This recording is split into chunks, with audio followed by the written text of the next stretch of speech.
Hello, and welcome to a journey of learning. No! Yes, that's the intro. We've already set off. We can't stop. I'm not turning this learning journey around. Oh, God. The learning journey. The learning journey will stay on course. Learning journey. I love a learning journey. On this podcast that we call That's Absurd, Please Elaborate, where the two hosts, who we will introduce shortly, take questions from listeners. We got to leave them in suspense, host number two. Stop, don't look at me like that. For the people currently speaking. No, it's mysterious. It could be anybody. Wow. Anyway, these hosts, handsome and smart and mysterious as they are, they take questions from listeners that are silly, ridiculous, absurd, weird, far out, and then they go and they research it, and then they come back and they present it. And these two hosts are... One of them is... That's you, host. Oh, I was waiting for the handsome people to show up. Hey, cell phone. I'm Trace Dominguez. I'm a science communicator and friends with Julian until maybe 2 minutes. And I'm the other host, Julian Huguet, science communicator and former friend of Trace Dominguez. We've gone from our best intro to one that literally ended our friendship, apparently. Yeah, well, I'm sure it'll be fine. We'll figure it out. We have the whole learning journey to get back together. Learning journey. Well, great. I'm first this week, so let me just jump right into a question. Get in the driver's seat. If this is the first time you're listening to our podcast, as usual, except for last week, I am sorry. Sorry. Every episode, we answer questions that you, the audience, send in, that the Patreon votes on, or that we pick because we think they are funny or silly or whatever, and we do the science research. If you want to send in a question, just go down into the show notes underneath this podcast, and you can click on a link, and you can email us or call us or whatever. You can also join our Patreon if you want to vote on future questions or support the show. We really appreciate it. For real quick little housekeeping, for those who've been listening to the podcast for a long time, we have ads now. Yeah, you may have noticed. Yeah, I'm excited because it means that we have to change our script from saying that Patreon is the only way that we are supported. Now, based on our hosting provider, they started adding these dynamic ads to us. So I don't know if that means that we're great or if we're growing really fast or whatever it is. But we were talking about it in our group Slack, and everybody's like, I got an ad for this, and then I got a mid-roll for that. And it was the first time in my life I was excited about ads. Yeah. Well, not the first time, because I do this as a job, but you know what I mean. It was a big milestone for us that I'm sure many longtime listeners were upset by. Yes, and so I want to also say, I'm sorry, but... What were you going to say? I was going to say, we're good enough now for Mountain Dew, which was the ad that I got. I got one for a finance company, and then our associate producer got one for mattresses. We're really all over the place. We're learning a lot about our what the algorithms think of each of us, huh? Yeah. You, responsible, associate producer, overworked. Me, overstimulated. Yeah, actually, I think what I wrote in the thing was LOLOLOL, Trace, finance, boring. Kyle, the editor, vacations, fun. Sabrina, true crime, she is female, and also a mattress company. And then Julian, soda pop for teens. Tracks perfectly. Yep. I got a Mountain Dew ad where somebody ripped their pants. Nailed it. Yep. Wow. Great. They really dialed us all in, I guess. Anyway, on that note, let's jump into our first question from, I hope I pronounced it because she did write in her email how to pronounce her name, B-R-I as in bright, so Bry, and then on as in on, and then na as in banana. So I think it's Bryanna, I think is what it is. So I hope that's correct. From Virginia, which I am going to try not to say weird. Anyway, so Bryanna says, how tall does an object have to be to get tripped over? Oh. Yeah. And they elaborate. I was walking around my house and there was an air conditioner sitting in a box in the middle of the walkway. I thought that it seemed too tall to trip over with it being above knee height. Then I wondered, what is the minimum and maximum height of an object for somebody to trip over it? I also wondered, what is the optimal height for an object to be at in order to trip somebody? Would knowing this solve anything? Thank you for picking my question. I love listening to the show on Nebula and sharing fun facts and information with my friends. Thank you for sharing it with your friends, Bryanna. That is like the best thing you can do because it really does help to grow the show. Mountain Dew loves it when you share with your friends. Your friends might not love it, but we love it. The advertisers at Mountain Dew. Well, Mountain Dew definitely loves it. Okay, so how do you feel about this question, Julian? You know, you were making all sorts of faces. It's one of those classics where as soon as you hear it, you go, yeah. Huh. Yep. That's literally the first line I wrote in my notes is, this is some classic science. It's so classic because it is when you start, at first you're like, that's silly. Which is the point of this show. And so I was like, this is great. But then the moment somebody poses the question, you're like, wait a minute. There's got to be like a... Wait, let her cook. She's onto something here. Yeah, this is good. So the National Safety Council in the United States says 1 million injuries happen every year due to falling downstairs or upstairs, I imagine. Super dangerous. Really? When people are like, elevators freak me out, I'm like, the real killer is the stairs. Yeah, 12,000 deaths annually. Yeah. Falls in general... In terms of unintentional death in the United States, falls are number 3. An unintentional death. Wow. I know. The ground, the third biggest killer is just right there at the bottom of your feet. Gravity and the ground. Waiting for you to slip up. Literally. Sense. Any moment. Yeah. May the ground rise up to meet you, as the Irish say when they don't like you. That's a threat. Yeah, it turns out. So, of course, I looked up the OSHA regulations first. I was like, there's got to be something written about this, trip hazards in the workplace, etc. So I looked up the Occupational and Safety and Health Administration, OSHA, Part 1910, Subpart D, walking working surfaces. Walking working, by the way, is a hyphen. So, walking working. So, number 1910.22a, surface conditions. The employer must ensure, 1910.22a1, all places of employment, passageways, storerooms, service rooms, and walking working surfaces are kept in clean, orderly, and sanitary condition. 1910.22a2, the floor of each workroom is maintained and clean to the extent feasible, blah, blah, blah, blah, blah. It goes on for a while. People love hearing OSHA regulations on their commute to work. Wait, hang on. Maybe I should do it like this. Be like, 1922. Oh. A3. That's my favorite one. Walking working surfaces are maintained free of hazards, such as sharp or protruding objects, loose boards, corrosion, leaks, spills, snow and ice. The number of people who have fallen asleep while walking and listening to this podcast now. Oh, I was going for fallen and hit the ground. Oh, Congrats, no. You've killed somebody. Oh, no. I was going for kind of like, hey... Oh, what, like seductive? Like... Yeah, it didn't work. You know what? Okay, well, fine. How would you like to inspect my hazardous area?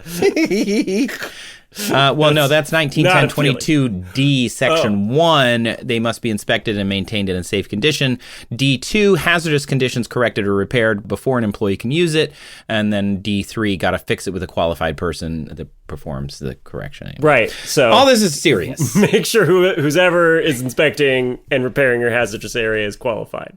Yeah, which is amazing that we have to write that down. When someone says we need to get rid of regulations, I'm like, yeah, we don't all of them, because it turns out you just shouldn't have your cousin fixing the floor of your factory if your cousin doesn't know how to fix floors. Have you seen the like TikTok trend of like bad electrical work and the audio is like, oh no, who did the work on your place? Oh, my nephew Jimmy, he's very good at this sort of thing. No. And when did his house burn down? Oh, about 2 years. How did you know his house burned down?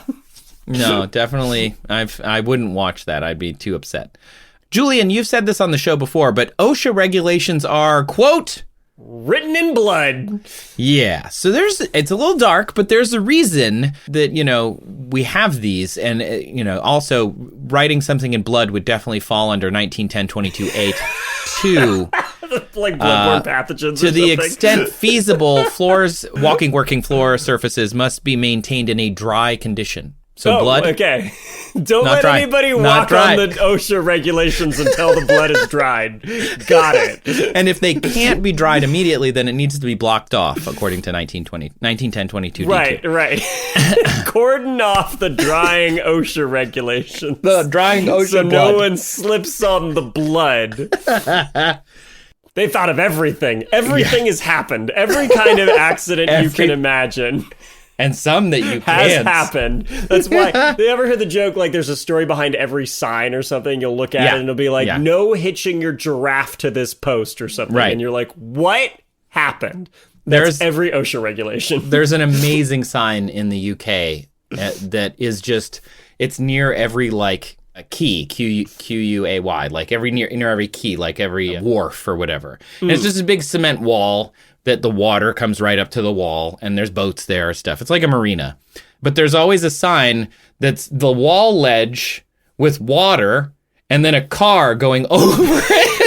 It's like, honestly, if the driver is reading that sign, it's too late. It's too late.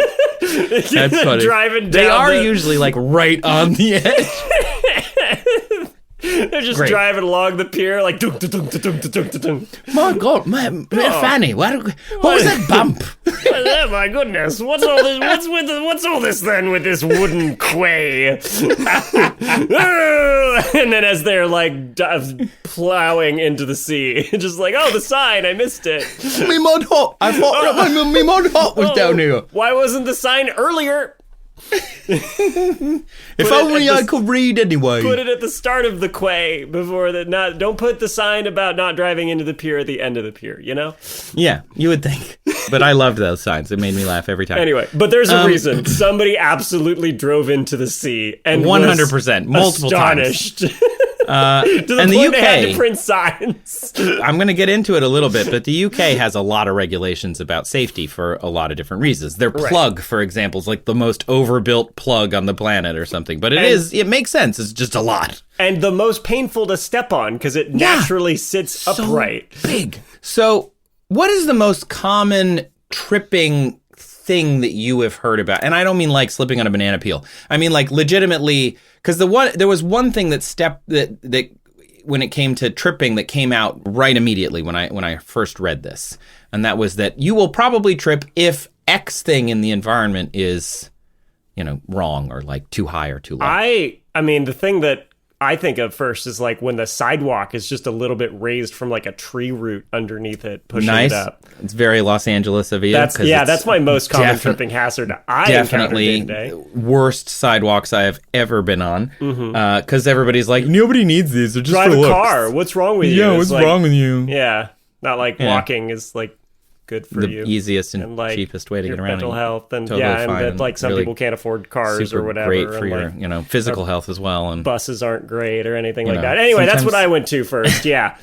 I went to stairs because when they say like if one of the stairs is slightly off from the others, it will cause you to trip. And so I went to look up. I was like, there's got to be some norm, some regulation about stepping into stair height or something like that. And then I started thinking other ways, trying to brainstorm how to tackle this question.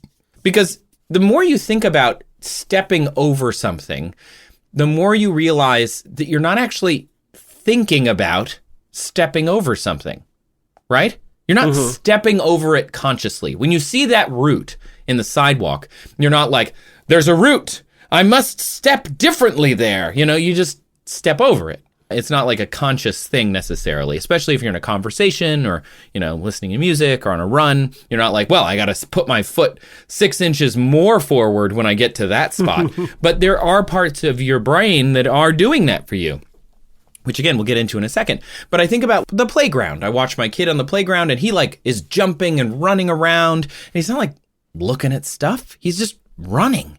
And there's so much to think about, which is why I thought this question was so cool, because you're not physically, openly calculating muscle tensions, strength measurements, angles of attack, angle of takeoff, angle of landing, knee angle. Like ankle angle, hip angle. Are your toes tense or relaxed? Is your foot spread? Have you moved it in like a yaw in a way, or like a roll to make sure that you're hitting the surface, that you're matching? Like, you don't think about those things, but your body does all of those things for you, which is incredible when you really... Anyway, So when you're walking up a staircase, something in my brain said that it was like a 1/4 inch. If there was a 1/4 inch difference between step, say, 1, 2, 3 had a 1/4 inch difference, 4, 5, 6, you would probably trip on step number 3. So I started looking, and I found, it turns out it's in the ADA, which, by the way, a 1/4 inch is about 6 millimeters. It's section 303, which is changes in level. And it says where changes in level are permitted, vertical changes in the level of a 1/4 inch or 6.4 millimeters is the max. Unless the stair is beveled, in which case you could do a 1/2 inch or 13 millimeters as long as the bevel ratio is 1:2, which is essentially like a 45-degree angle. So it also says there are exceptions in areas of sport or animal containment. I read a lot of government regulations for this. Riveting. Sidebar, though, in the ADA while I was reading it, do you know why there are railings under some stairs? You know, you get to the bottom, you're on the like ground floor, and there's like a railing that juts out under the stairs and keeps you from walking under them, basically. Have you ever seen that? I've seen it before, usually in like big corporate buildings and like hospitals and stuff. And that railing is there so you don't smack your head on the underside of the stairs if you can't see.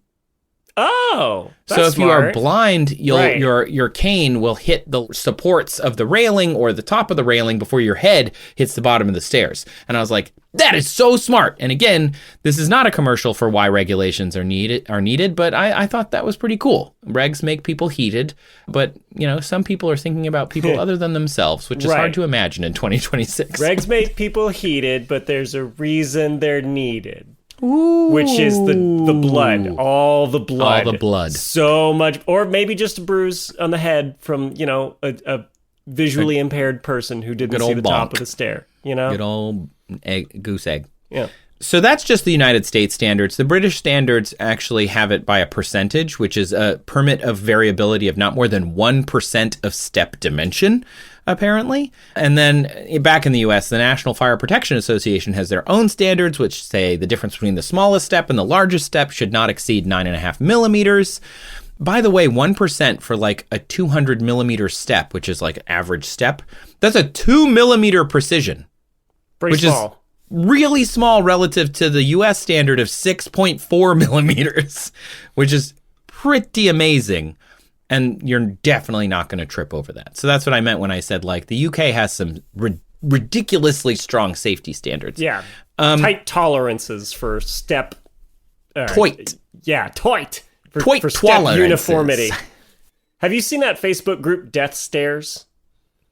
No. STAIRS. Oh, I don't want to. Yeah, it's great. It's just people posting like the craziest looking staircases you ever seen. And there's one that, you know, made me think of this where it's like in a sports arena where one step is like a slightly different height and somebody who has the seat next to it just films people going up. Doesn't warn them. That's just films the worst. People going up, and then like every single person like trips over it going up because it just throws off the rhythm.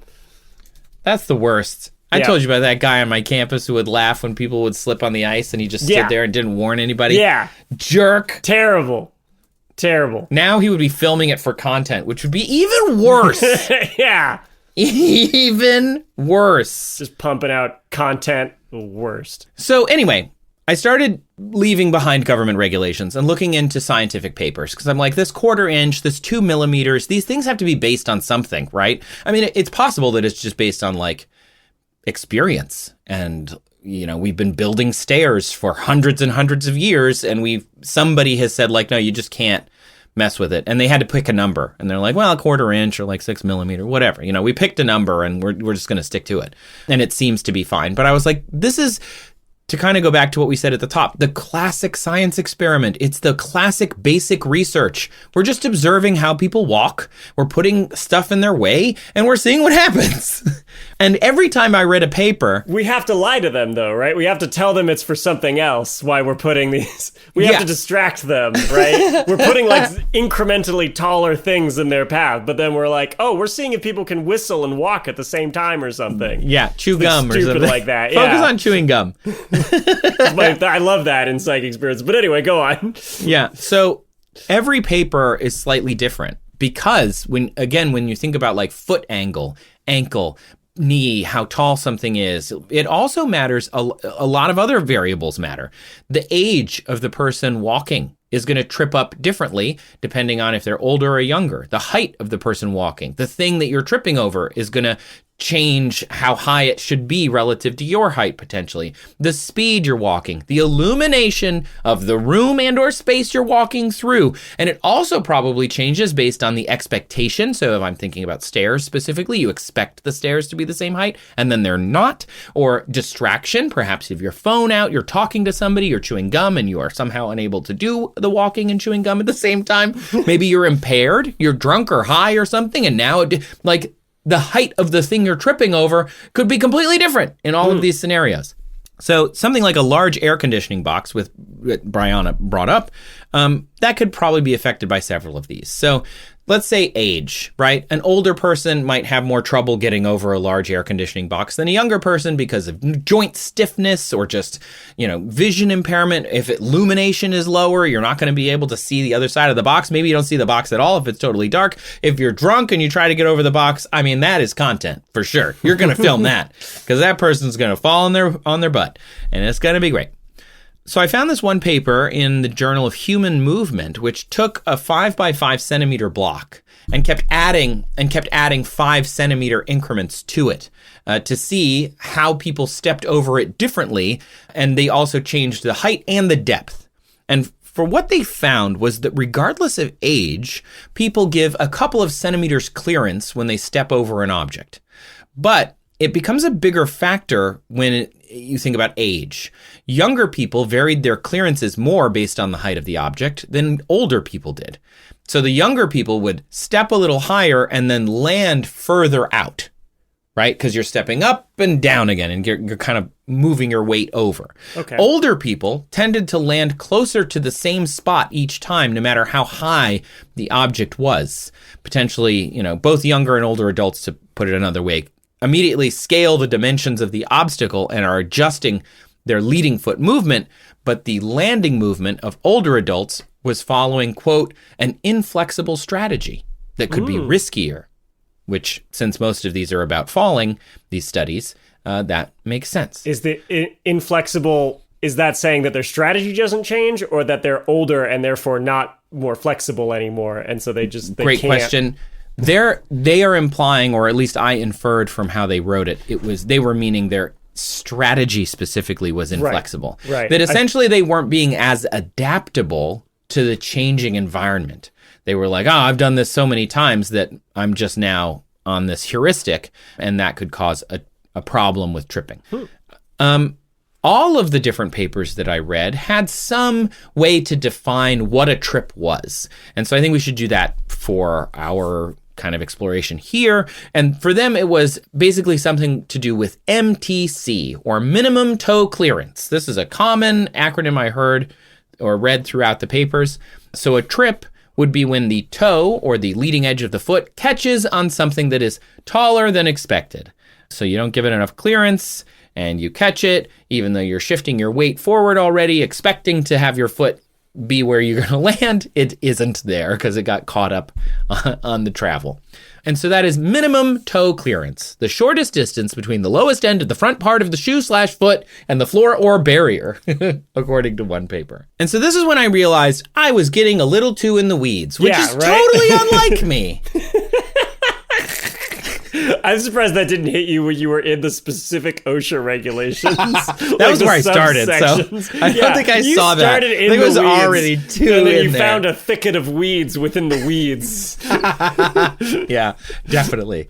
So then I realized I should just look for a different kind of paper. Now that this happens a lot, right? Where you're doing this SciComm research and then you end up with like the language of this field of study, and you can start searching based on the new lingo that you now know to be more specific. And so I ended up finding a study that completely answered Bryanna's question. Oh, awesome. Yeah. It's from 2016. It's in the Society of Light and Lighting Journal, and it's titled Illuminance Required to Detect a Pavement Obstacle of Critical Size. They collected a bunch of good papers, and it was almost like a lit review because they cited so many and they were using them as part of their data set. But then they also did eye tracking measurements, stride measurements, and they watched people walk, putting little obstacles in their way and making those obstacles slightly higher. They did exactly what we were hoping for. The variable that they were actually looking for is to say, how strong should the light be to see a small object in front of you? And I'm sure the position, right? Because I'm thinking if you can see a well-defined shadow under an edge, that's way easier of a distinction than if it's lit the other way and there's no clear breakup, Totally. Yeah, I'm sure that would be a whole other paper. Yeah. In there, how they did it is they used eye tracking, which was really neat. Do you want to know how far out you see and tend to clock objects in your path as you're walking? Oh, I think I might know this. Well, it might be related to aviation, as you can imagine. Because, yeah, right? No, when you're in a cloud or something, right? Your eyes just naturally focus on not very far at all. It's I don't know, 10 feet, something like that.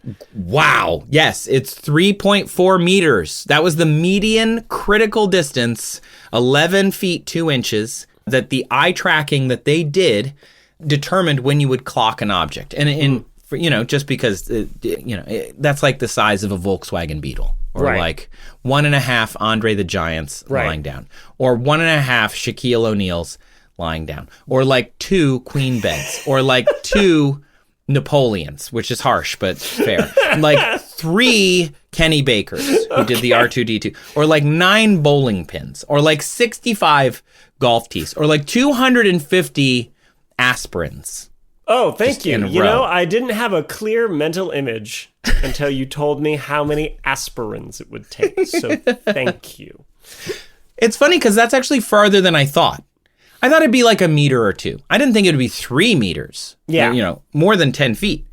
But that eye tracking was really cool. And I thought that was essential to understanding this. So they looked at the height of the different objects, and they charted them on the probability of tripping over an unseen obstacle, plotted against a vertical height of that obstacle in millimeters, and they found a relationship. And I'm going to show you the graph that they made. And it's great. You always bring me the best graphs. It's a good graph. As graphs go, this is a really good one. Okay, I need to share this window, and now I would like you, please, describe the graph you are seeing here for our audience. Ooh, I get to use one of my favorite words. It's an ogival curve. Sounds dirty. What's that about? So I'm married, sir. You don't want to ogival curve with me later? Okay. So we've got this curve, but it's plotted. The x-axis is obstacle size. Right. And then we've got the y-axis. Let me turn my head. Hopefully the audio still comes out right side up. Probability of tripping if unseen from 0 to 1. And so the curve is very, very shallow up until around 6 millimeters, I'm going to guess. Wait, what's the... Yes, the x-axis is 0, 5, 10, 15, 20, all the way up to millimeters. 35. There's no units on there. It's millimeters, yes. Okay, good. Yeah, there's no units, but it says in the description below it's in millimeters. Oh, gotcha. Yeah, it is. So it's about 6 millimeters, and then there's a really steep incline of this ogival curve up to until we get to about 15 millimeters, and that's when the probability of tripping, if unseen, becomes 100%. Yes.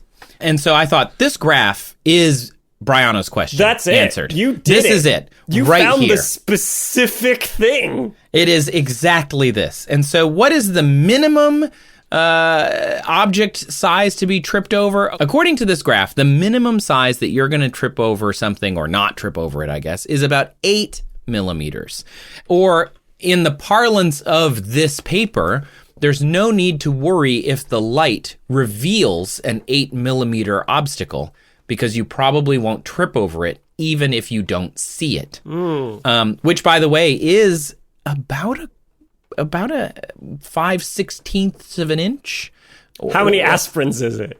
Oh, well, I'm glad you asked. About half an aspirin. Oh, thanks. Or 4 strands of spaghetti, I'm assuming dry, or 6.5 grains of sand, which I thought that was a pretty big grain of sand. 80 strands of hair, or 150th of one Kenny Baker, the actor who played R2-D2, who we referenced earlier. So I'm glad I got you with that one. So they also said that if you increase it only 2mm to 10mm, then you trip over it after 2.1 strides. So if you put a bunch of 10mm things, or in your case had, say, a very uneven sidewalk with about a 10mm or about a little less than a half-inch variation, you're going to trip every couple steps with something at that variability, which is pretty interesting. Yeah. I almost said early on, I'm like, this also sounds like a probability issue, right? Yeah, like, it does. You're not going to trip over something every time, but the odds of you tripping over something will go up. And sure enough, that's exactly what this curve shows. Like, yeah, that's exactly what it shows. And it says if you increase this, like you double it from 10, where you're going to trip every 2 strides, increase it to 20mm, or about 4/5 of an inch, then it's almost certainly a trip based on this graph. You're basically saying if you didn't see the obstacle because it wasn't lit very well, you'd trip over it. And I thought this, I think, answers Bryanna's question, right? What is the smallest thing that you could trip over, even if you didn't see it? Would probably be about 8mm, or, about 4 strands of spaghetti. How many? 150th of an R2-D2 actor, you said? Yes, of Kenny Baker, the R2-D2 actor. Or Ewok, if that's easier. Hold on. Wait. No, please. Please cut out the delay. So cut out the delay, so it's like Julian knew this off the top of his head. So I knew the math off the top of my head. So it's like an RD over 37.5, because 150 divided by 4 is 37.5, and R2-D2, you combine, you multiply the two 2's together. And so it's... Yep. I've been taking a lot of math classes. This is how I could tell. So, to go back a little bit, the minimum toe clearance. Disappointed segue. I'm so disappointed. Disappointed Segway. Disappointed Segway is a great band name. I would go see Disappointed Segway. Just picturing a scooter with like its arms crossed. Maybe it's more of an album name for another band. Disappointed Segway is a great album name. So minimum toe clearance of something like that you're going to not trip over is probably a few millimeters above your 6.5 grains of sand. So maybe 10mm, but then you are going to trip over it at 2. So it's, it's a probability play. But Bryanna also wanted to know the maximum height. We're not going to spend that much time on this because I think now we have sort of answered the question. And the maximum height, many of these studies, you're not going to find a lot of science that's like, how tall can I make something and then someone won't fall down? Like, that's not a lot of science there. So I would think that it would be something that you can't get your toe over it, because then you are no longer tripping, right? Like, yes, you could fall over something, but you're not tripping over it. That said, I'm not very sporty, but I used to do cross country and swimming and track and field. And on track and field, one of my least favorite things to do were the hurdles. Oh, yeah. I hated them. I hear that. They were the worst. However, running and jumping, you're just going all out and jumping over them. It's a bit of wood and metal, and I was always afraid of hitting my junk on them. So I was just, it was the worst. Mind went. It's the worst. However, what if we make a sport where the chances of you... Where we make sure that your junk is right next to something moving really fast. On your most sensitive body parts. If you mess up, it's going to be bad for you. Punishment. And you'll come in last. Yeah, also that. So insult to injury. In honor of this coming Summer Olympics in LA in 2028, the hurdles for the 110-meter race, they're about 107 centimeters tall for male hurdlers. That's the highest they can be. They vary in size depending on what race you're running, which is just over a meter. So about a yard for the United Statesians. And people trip over these things all the time. I would count that as a trip.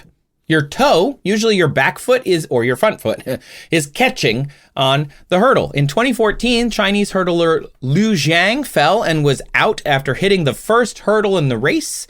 It was the former champ, so it was very dramatic. And then in 2016, a Haitian hurdler, Jeffrey Julian, was all strutting and fronting before the race, and then he crashed into the first hurdle. Poor guy, and so he tripped over that. He fell so bad, actually, that the article said he, quote, took the first hurdle with him all the way to the second hurdle. I freaking hate those little things. And in 2024 at the Paris Games, Lena Nielsen from Great Britain fell in the 400-meter hurdles, which is lower hurdling, and she lay on the track for a few seconds before she got up. That was awful to watch. I remember that one because I like to watch track and field. So I would say the highest thing you can trip over is probably something at about hip or waist height, right? At that point, you're not really tripping anymore. And so hurdling, you are attempting to very slightly jump or like go just barely over what is probably the tallest thing you can fall over. So if the shortest is 8 millimeters and the best runners in the world can sometimes trip on 107 millimeters, I think we've got our range. That's pretty good. All right. Well done. Thank you. Well done. Thanks. So Bryanna, move that air conditioning box for safety. OSHA regulations are written in blood. Please move it. Yeah, and please let the blood dry. Yes.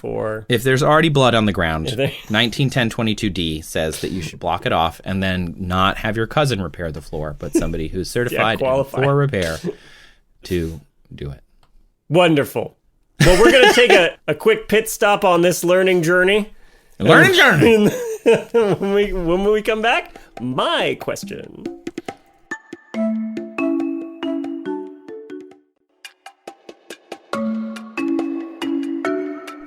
Mountain Dew. I'm just kidding. It's not a mid-roll. I don't know what the mid-roll was, if there was one. But it wasn't. Also, don't drink things on podcasts. There are podcasts of just listening to people eat stuff. No.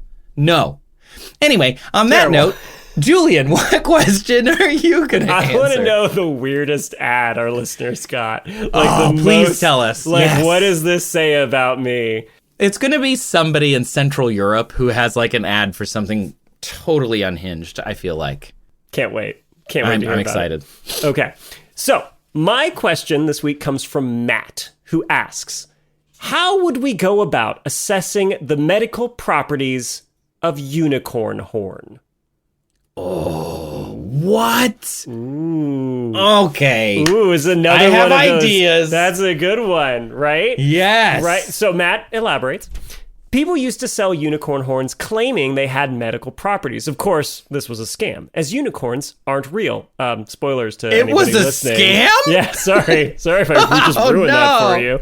I've spent so much money on Polymarket about it. Somebody got an ad for unicorn horn remedies, and now they're going to be like, what? Anyway. That's great. But what if, in today's modern world, we found a small herd of real unicorns? These might be the only unicorns in the world, and there are all these rumors going around about how their horns are so special for healing. So how do we actually assess if the horns have any medical properties while protecting the species of animals from poachers and the like?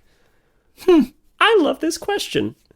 This is great. It lets me talk about a lot of things that are recently relevant to me. But first, Trace, I want to hear what your ideas were since you lit up upon hearing Matt's query. I mean, I didn't hear the elaboration. I was thinking like based in the real world, not in like, oh, we found a herd of unicorn.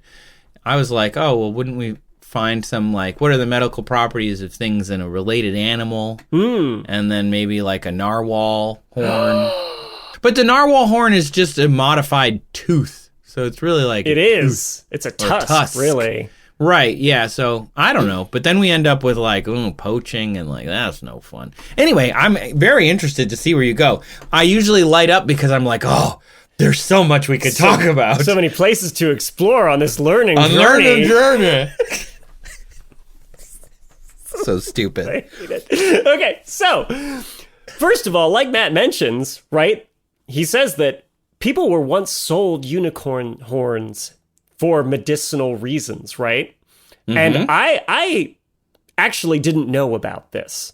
But really? Yes, historically, people bought quote-unquote unicorn horns because they purportedly had many magical healing properties, right? And in fact, apparently, Queen Elizabeth I had a unicorn cup that she used to drink out of. What? Yeah. Now, do you like know... the cup was shaped like a unicorn? Because I had one of those. It was a unicorn horn cup. It was purportedly the horn of a unicorn. Got it. Do you know what it actually was? I don't know. Because you actually already said it. It's a narwhal? It's a narwhal tusk. People who would trade with, like, you know, Scandinavians would hunt narwhals and hack off the horn and sell them to Europeans, and then they would turn around and be like, oh, look, a unicorn horn. I don't know where the fraud happened in this whole chain of events. I don't know if the Scandinavians were honestly, great. Yeah, look, somewhere along the way. If someone can defraud a very rich person... I'm for it. Go for it. I had this exact thought. I was like, if I could go back 600 years and sell fraudulent stuff to royals and get away with it, that's not even a crime. That's not even a crime. That's just if nothing else, it's just it's a bootstrap story. You know? Right? Come track me down in the frigid north, you know? Like, yeah, right, you're going to come up here to Norway and hunt me down, Queen Elizabeth I. Anyway. Do hunt down that gentleman who sold me this false unicorn horn. Fraudulent unicorn horn. Fraudulent. For it has not cured any of my maladies. My ails are still ailing. I'm still ailed. I apologize to anybody who likes the royals in this podcast. I mean, I like them as people. They're lovely, I'm sure. But as an institution, I think we can all argue that rich people are not the best. Anyway, listen to some of our ads. Disappointed segue. Let's all hop on our disappointed segue out of here. That's going to be like a down. Oh, yeah. I like that it is a video medium, and we both were like, no, I have to physically move my body. Get on my dumb little two-wheeled Segway. Honestly, I would ride one. Even though the guy who started it died on one, I would still ride one. Yeah, he was probably disappointed as he was going over that cliff. There should have been a sign there if somebody fell off a Segway. Oh, if only there was a sign. You know what? Julian, there's a sign now, I'm sure. Yeah, right? Right there. There's just one sign. Anyway, okay, so I took inspiration, though, looking into these things of, like, real-life animals, like you mentioned, that have purportedly healing properties. And the first place my mind went to was rhinoceroses. Rhinoceroses. So, have you ever heard of the purported healing medicinal properties of rhinoceros horn? I mean, I've heard of it. I couldn't tell you what it purportedly healed. I just know that, like, that's one of the reasons that they kill them all and murder them is to try and get their horn because they can use it. It's valuable for medicine, even though I don't know, like... Right. It's probably virility or some, you know... Yes. That is... Something for some fragile man somewhere. Yeah. At least that's the common perception in Western cultures, is that rhinoceros horns that are used in traditional Eastern medicines, like in China and Vietnam, are used as an aphrodisiac. Oh. Apparently, that is a Western-created myth. I mean, I'm happy to hear that on many levels, and I will endeavor to never say it again. Yeah, to me, it makes sense. I feel like we tend to make up things about cultures that we don't know and understand, and there may be some grain of truth to it, like rhinoceros horn is used in traditional Chinese medicine for ailments like fever reduction or for treating arthritis, that sort of pain. But to me, having some Westerner go, yeah, and probably also make them horny, right? Sounds like something somebody who was xenophobic would make up at some point along the way, and it would catch fire because it's just so salacious. You're talking about a potential xenophobic and sexually repressed large group of people that suddenly start making up fake stories about people they don't like. Yeah. Gosh, I haven't heard that in a few minutes. So, we talk about on this podcast whenever there's a story about royals, like the one I mentioned of Elizabeth I, right, having a unicorn horn. Probably a good idea to look into it more closely, because I would bet good money that most of them are just made up at some point or apocryphal. Yes. Add that to when you hear something about a different culture that sounds outlandishly weird, Yes. Maybe look into it. There might be some truth to it. Yeah. We should call it the absurd razor. Yeah. The absurd razor is if it sounds too good to be true. Oh, wait, that one's already real. Yeah, if it sounds too absurd to be false, it's probably false. That's great. I love that. Nailed it. Yes. Yeah. And, also, a little grain of salt, we all come from cultures that other cultures are going to look at as weird. Like, have I told you about the Christmas tradition in the part of Spain my father is from? Are there pants involved? Sort of. Uh-oh. Tell me. So, a lot of people have come to accept Santa Claus, right? God. As my Lord and Savior? Some missionary climbing down your chimney. Excuse me, do you have a moment to talk about Santa Claus? No, but we're all totally fine with this idea of a bearded guy in a red sleeping outfit coming in through your ceiling to give you presents, right? But some might Santa think sounds like something out of Alien. Yeah, when you frame it that way, right? They're here, and it's just a bunch of Santas climbing on the ceiling, doing that creepy horror movie crawl. The elves are just like. This is a great horror Christmas movie. Little kid goes for the gift, and an elf jumps out from That's why you have to leave milk and cookies to distract the Santa. Distracting them. Because they're all lactose intolerant, so they all have to go to the bathroom after they have the milk. Famously. But they can't resist it. The milk and the cookies, they're so good. Well, there's sugar and protein. Yeah. So, where my father is from in Catalonia, there's something called the cagatillo, which I think basically translates to the poop uncle. And it's a log with a face painted on it that supposedly poops out presents. Like, you hit it with a stick. You have mentioned this, not with as much detail. Yeah. On the show. You cover the back of it with a blanket, and you have the child hit it with a stick, right? And then when they look under the blanket, they're like, there's no presents here. And then they put the blanket down, and the family goes, oh, something must be wrong with the stick. Let's go to a different room and clean the stick off. And then while they're gone, everybody stuffs presents under the blanket. So the child who has poor sense of object permanence, comes back, doesn't notice the big lump. Some Spanish kid is listening to this, and you're ruining his life. Their mind. Right? I'm just saying, this in Barcelona, that's just Christmas morning, to us, super weird. So the whole the rhinoceros horn medicine, right? I know for us, sounds weird. Normal there. Just saying, it's all relative. All of our cultural perspectives are relative. Thank you for the perspective. I really appreciate it. I don't know how. I would really love to smack your log and get some presents later. Whoa. If you've been good this year.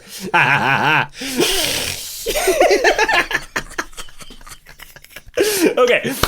So with all that being said, yes, there is some history of rhinoceros horn being used in traditional Chinese medicine, but that's not the major cause of people poaching rhinoceroses for their horns. Actually, the major driver, according to a study that I found, was really more just the prestige of having a rhinoceros horn something or other, right? Or it's being sold to wealthy people as something ground up horn that you sprinkle in with your wine, and this is the drink of millionaires. Ooh, because rich people are often terrible, as we kind of alluded to earlier, right? Right. But people have actually looked into this because the history of a lot of medicine is something that people traditionally used for some curative property that it purportedly had for a long, long time. And then with the advent of science, people applied the scientific method to these traditional remedies, and they might have actually discovered some things that worked, right? So, for example, willow bark was used for a long time to treat pain and inflammation. And then eventually people actually tested willow bark for what might be causing this and found salicin in it, which is the active component of aspirin, which, as we know, makes up 1/250th of the distance that your eyes tend to focus on. Correct. I was going to bring it up. I'm glad you did. Thanks for listening. Thanks for listening. I do. Okay, so it's the same. There have been studies about 20 years ago into if rhinoceros horn actually has any sort of curative properties, medicinal value for the purposes that it's used for. And they found that in rats, it might help as a fever reducer if you give a lot of it to the rats, but also you could use a replacement like a water buffalo horn, right? Because rhinoceros horn isn't really a horn. It is, I'm sure as you know, keratin, right? Keratin, yeah. It's just like basically a modified toenail. Yep, it's tightly packed hair. Basically, is all it is. Gross. Yeah, so it's about as valuable as like chewing on your own fingernails as a source of medicine. But because it comes from this enormous, majestic animal that looks so strange, right? People who have assigned it these mystical properties, right? Same thing happened with purportedly the unicorns because it was such a rare animal. Think like, well, certainly it has some. It must have some magical property. Abilities. But there's something to be said for that, though. I mean, we still think that way when it comes to like we need to go scour the rainforest for some medicines, but that's more looking for another willow bark. It's not like let's look for a magical plant that looks magical and then assume it does stuff. Right. We're like, let's go find bacteria in the soil that are producing an antibiotic. Let's go look at all the leaves and we'll cut a little piece of one and we'll see what's in it. And then maybe one of these things will be useful. Or we'll ask the indigenous populations of those areas and see what they've been using. And then we'll go study them and run them against a double-blind study and see if there's anything that comes out of it. And probably there will be. But because people thought maybe rhinoceroses have medicinal properties, but more so because, you know, poaching them and taking their horns and selling it to rich people for an exorbitant amount of money has been an issue, rhinoceroses are critically endangered to almost extinct, depending on the species. Right? Yeah. And it's kind of a bummer. But good people are doing great things to help bring them back. For example, the San Diego Zoo, where we have friends. Yeah, I actually got to go to the San Diego Safari Park, which is like a separate, enormous, like 10 times the size of Disneyland Safari Park that they have. Yeah, it's huge. And they have a couple southern white rhinos there. We got invited as part of a Roar and Snore event where we got to overnight in the park, and it was awesome. Then just wake up and see like rhinoceroses like right outside your tent. It was super cool. And then we got to see like the new Elephant Valley that's opening up, and we got to meet in person. Marco I saw the Wendt pictures from the Amazing Wildlife podcast, friend of the show. And you met Ellen from Just the Zoo of Us as well. Yeah, and Patch from Tier Zoo, who I've never met. I love Patch. But and Patch all of them have been on the show. It's just a That's Absurd show reunion. Yeah. So thanks to the San Diego Zoo and Safari Park, I got to meet them and also like learn about conservation efforts of animals like the southern white rhino that they're using as a possible way to help bring back the northern white rhino. There's only 2 northern white rhinos left in the world. They're both females. And so they're using their breeding program with southern white rhinos to try and figure out how they might be able to rescue the northern white rhino. Zoos do cool stuff. Sidebar. Anyway. Yeah. Big zoo fan over here. Yeah, good zoos do good stuff. Bad zoos do bad stuff. Very important conservation efforts for animals out in their habitat. And also, you know, we can use animals, research them for things that they might be able to help us with as humans, like possible medicinal properties that animals might reveal to us. But we aren't just, you know, taking shots in the dark, just grabbing stuff, you know, and like hoping because that it looks does a certain something. way, right? Or like, gives a certain feeling. Speaking of other silly traditional medicines, right? Like, you ever heard of liverwort, the plant? Yeah, I've heard of it. You know why it's called liverwort? I'm supposed to get rid of warts? Because it looks like a liver, and then people assumed that it would have medicinal properties for the liver. Just because it looked because that way. it looked like a liver. Because it looked like it grows, the shape of it looks like a liver. Yeah. Sure. Sure. All right. But Sure. All right. no, it doesn't do any of that. Then they went and checked, and they're like, Nope. yeah, no. Nope. And, this is also from a time before people understood the placebo effect was a thing, right? Sure, Just 'cause yes. you think you're treating it, you might feel better, even though you haven't actually done anything to treat whatever ailment you might have. So, the way that we really discover new medicines, especially when we're talking about animals, is we look at something unique about this animal. So, an example that comes up a lot lately is the Gila monster. Okay. What do you know about Wait. Gila monsters? I know they got the name monster in the name. Yes. The word monster, which is the coolest thing I know about them, Very I think. cool. Very few things that are just openly monster, and we love that Yeah. for them. Yeah. It's like what is it? The bearded dragon. Yeah. R.I.P. Phil. Aw. We love Phil. But no, Phil. Gila monster, it's another reptile, right? And scientists were studying them because they do this weird thing, which is, or I suppose they don't do this thing, which is they don't eat very often. They only have a few meals a year. I would never. And we were trying to figure out how on earth is this animal regulating its blood sugar when it eats so infrequently, right? And we were thinking maybe there's actually some useful medicine here that might apply to diabetics. And they studied Right. the venom of Gila monsters, and they discovered a protein called glucan-like protein 1, GLP-1, and they developed that into the diabetic drug that's popularly known as Ozempic. All of the Ozempic and Wegovy and all the all other those. ones. Yeah, they're that's all GLP-1. GLP-1s. And that was discovered from studying the saliva of Gila monsters. Pretty cool. Sidebar.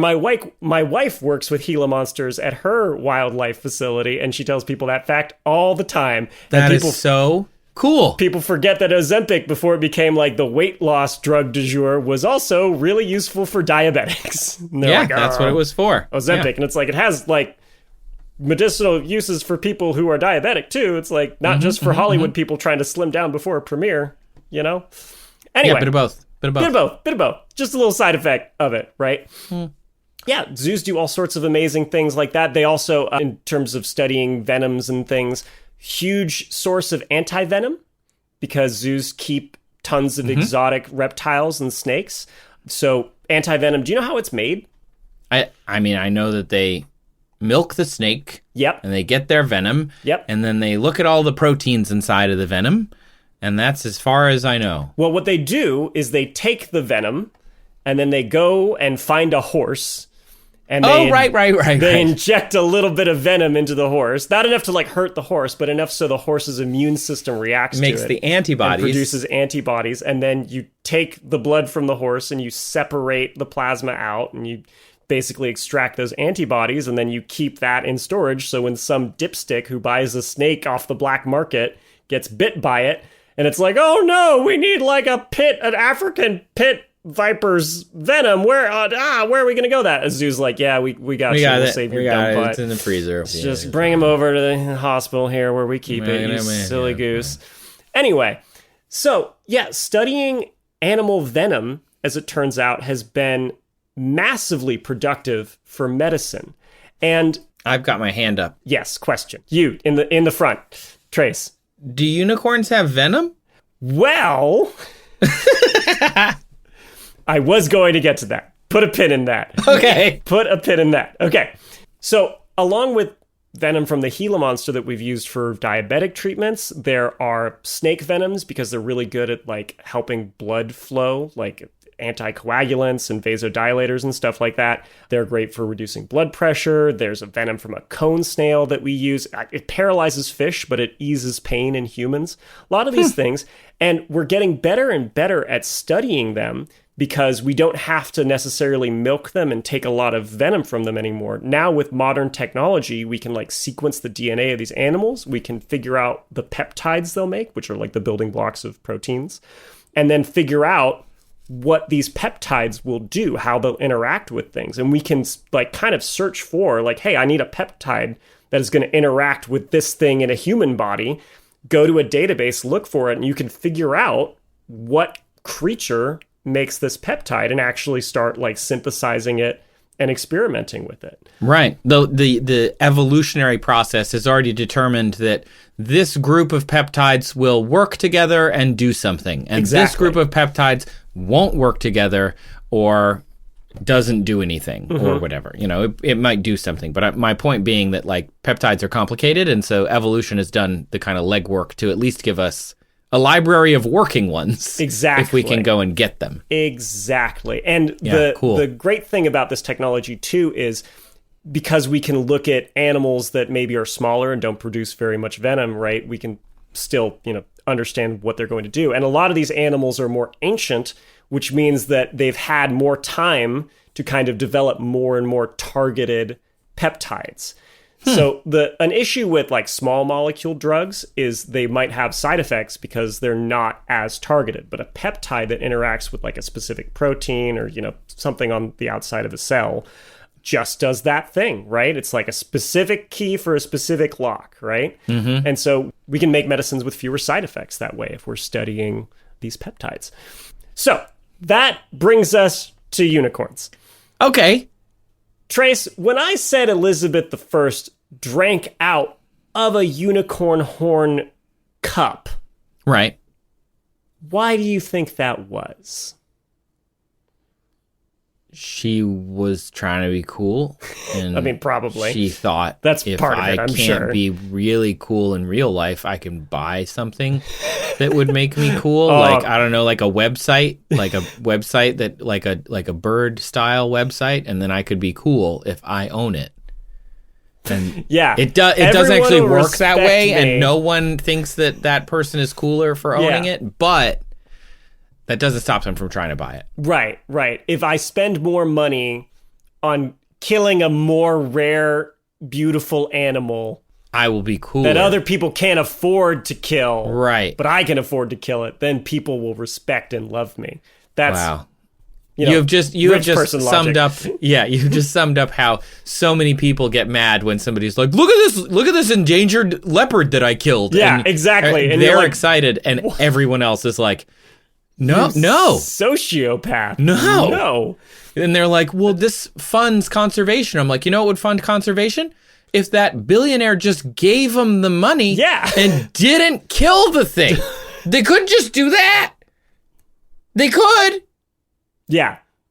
People get mad at zoos for the conservation efforts, for being like, why are you taking these animals out of the wild? But it's like their habitat might be threatened, actually, and it's good to give these animals like a safe place where they can be monitored and receive veterinary care, and that their genetics can be carefully curated so there's not inbreeding or something like that, as opposed to... Because there's so few of them left in the wild. Because we built a bunch of new suburbs. Yeah, there's a bottleneck event, and all of a sudden, like, you cause a massive shift in the gene pool, the allele frequency, because of this. Yeah, anyway, somebody shooting a lion and being like, yeah, but I gave the guy like $2,000, so it's fine. Like, no, just give him the $2,000 bad, and be done with it. Give and be like, man, I saved the lions. Zoo.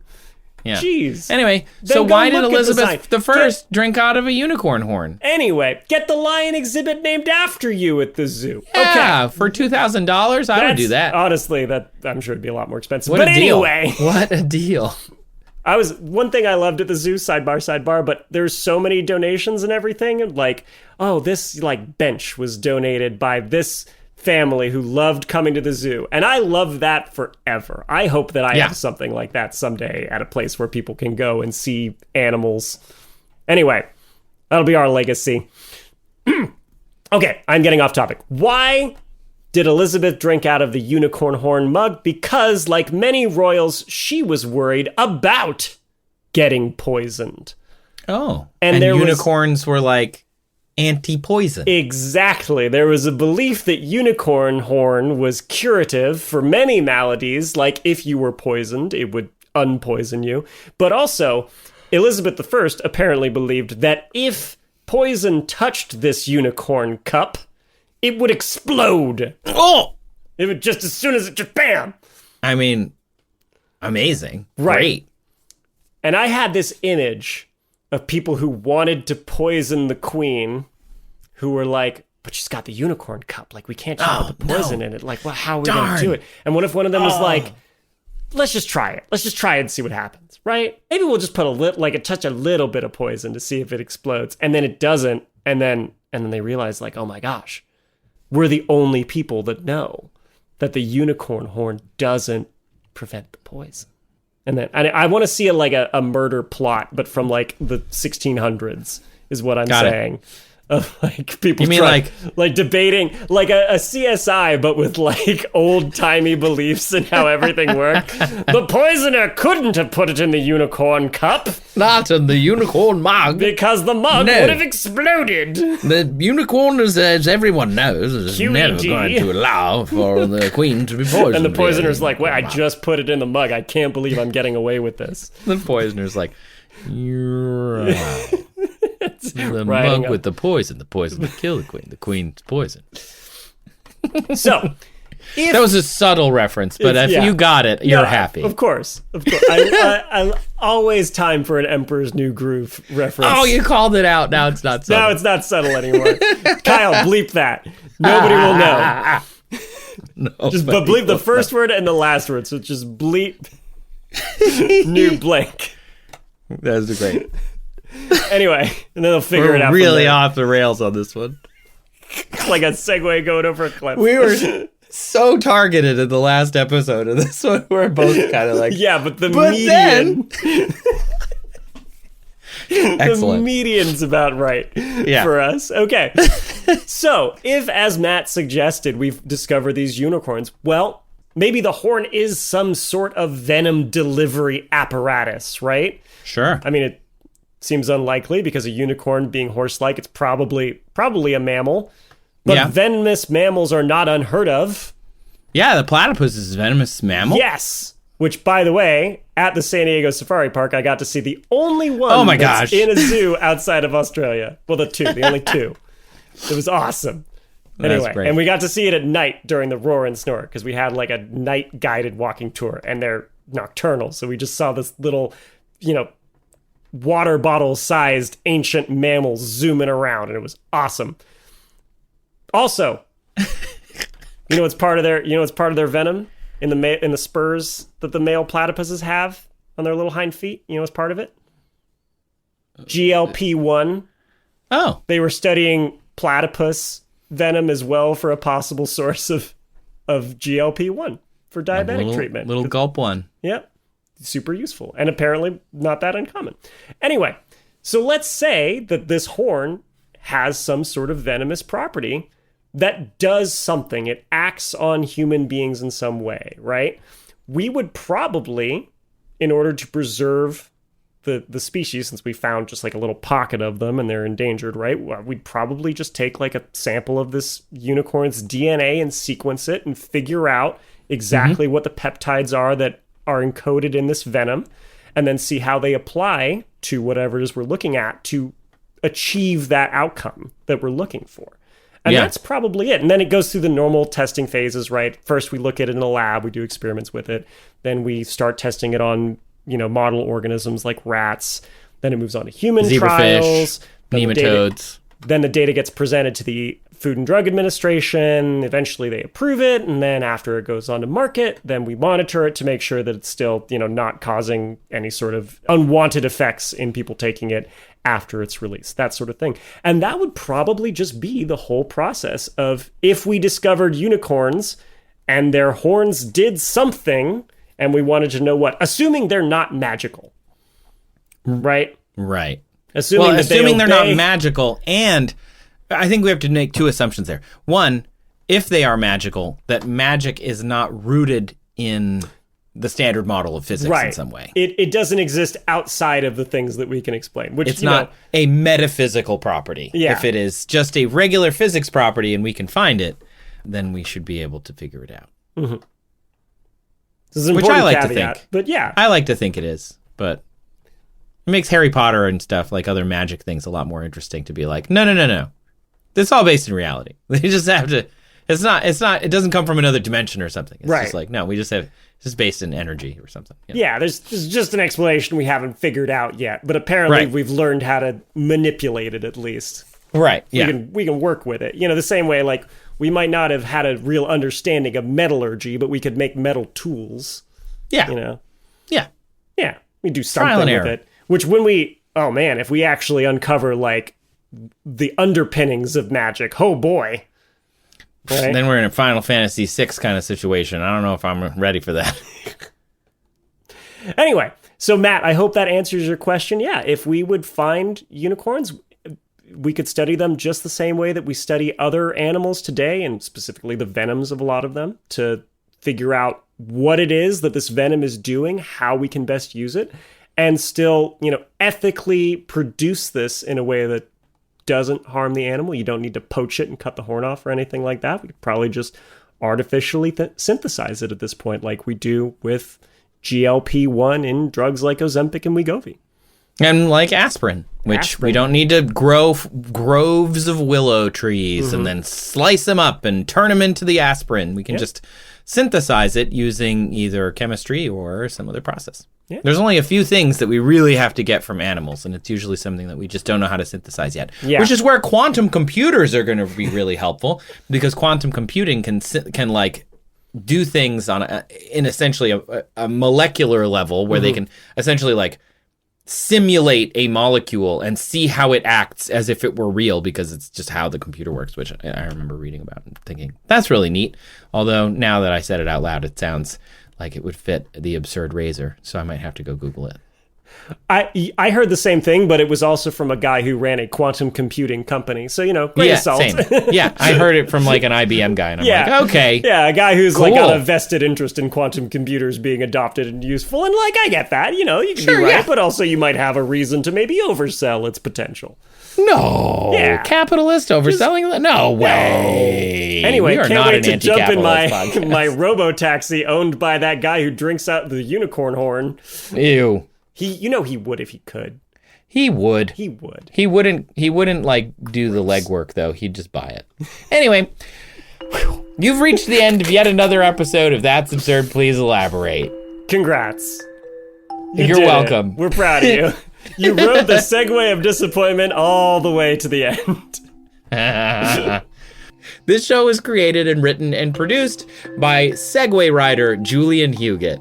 And perpetually disappointed Trace Dominguez. It was also produced and edited by the wonderful, and he would have 6 wheels. It would be the perfect number of wheels, and then extra. Kyle Sisk. 6-wheeled editor Kyle Sisk. 6-wheeled editor, never disappointed, infinite battery life. All-terrain vehicle. Kyle Sisk. Kyle Sisk. Actual human unicorn, Kyle Sisk. Don't ask him to take his hat off. This show was associate produced by Sabrina Capello, and our music is thanks to Epidemic Sound. Thanks to all the listeners who submitted questions featured in this episode. Bryanna and Matt, if you want to submit a question, look for the form in the show notes I mentioned at the top. Email us at hello@that'sabsurdshow.com. Visit our website, that'sabsurdshow.com/ask. You can call us at 302-TAPESHO. Call and leave a question, yo. We couldn't do the show without all of the questions that we get from you all, and also what would the patrons vote on if you don't share your questions so that we can all be better weird humans for it. Speaking of patrons, we must as always thank our absurd administrators, Adam, Les, Austin, Jonathan, Dan. Am I doing them or are you doing them? We're both doing them? At the same time? Yeah. Okay. Dan, Sabrina, the brain. This Hannah. is not working. Apothecarian. Christina. Damn. Atomic Straw. Nailed it. And thanks to our newest Patreon subscriber, Charlie Victor. If you want to join the Patreon, you can go to patreon.com/that'sabsurdshow, where we put up polls where you can vote on questions. And I'm over there usually goofing with people who say that our show is goofy and they like the questions, and I goof with them back. And it's a very goofy time. Thank you. That was a good pitch. That's great. I can't imagine not joining now. Right after I crack open a cold Mountain Dew. Oh, wow. Leave us a review, please, wherever you're listening to the show. Leave us a comment if you're on Spotify. Tell your friends, though. Really, we have a lot of reviews. We would love more reviews, but really what we want is for you also to tell your friends about the show, get other people interested, help us grow the show so that we can continue to do cool stuff that involves soda pop. Whether, maybe or maybe not. Who knows? It doesn't matter what it involves as much as we would just want to keep growing the show, and we can only do that with your help. So thank you for sharing. So places like the San Diego Zoo keep inviting me to the safari park. My wife was like, how did you do this? And I was like, the benefits of a medium-sized podcast, baby. Yeah. Yeah. If you do want to see medium-sized clips over on our Instagram, you can find us at That's Absurd Show. Sabrina makes amazing clips that often make us look stupid, which I think is just the best. Yeah. How dare she? She does so much editing to achieve that. And of course, a special thanks to those listening on Nebula. The Nebula listeners get ad-free versions of the podcast, but they also support us and other independent creators just by listening to our podcast and any other podcast. Joining Nebula is easy. You can try it out at go.nebula.tv/that'sabsurdshow, and by joining, you support the show. We get a little bit of support from them for that. So if you have joined, thanks. And if you're listening there, hey, what's up? But what do we say at the end of every episode? We have this catchphrase, we say it at the end of every episode. Welcome to the learning journey, where we take the Segway of disappointment down the stairs that'll kill you.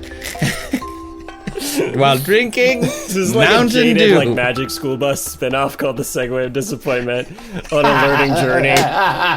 It's just got a Mrs. Frazzled is like, Instead of Miss Frizzle, it's Mr. Mr. Frazzle. Hey, I'm Mr. Frazzle, and welcome to the Segway of disappointment. All right, get on. Today we're gonna learn about... I guess I'll explain why zoos are good for the 100th time.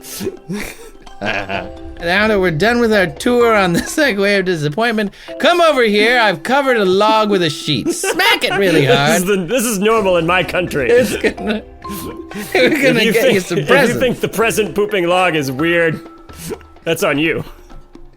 That's on you. That's on you. That's You because need to- you. you need to broaden You're your cultural ignorant. horizons. That's what it is. It's your own ignorance that's causing that.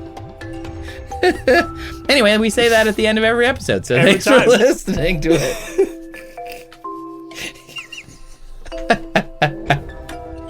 Definitely the most unhinged one in a while. As we say at the end of every episode, Julian, why do you only listen to people being hurt on social media? Oh, my favorite accounts are the ones where stairs kill you or houses burn down. It's great. I'm being warned. I've learned to avoid all of Pittsburgh. That's where 90% of the death stairs photos are taken. Don't tell Ralph. Don't tell I'm Ralph. surprised he's still alive. Oh, well, the man is resourceful, I'll tell you Yeah. that. Thank you so much for listening to the show. We will see you next week with another episode of That's Absurd, Please Elaborate.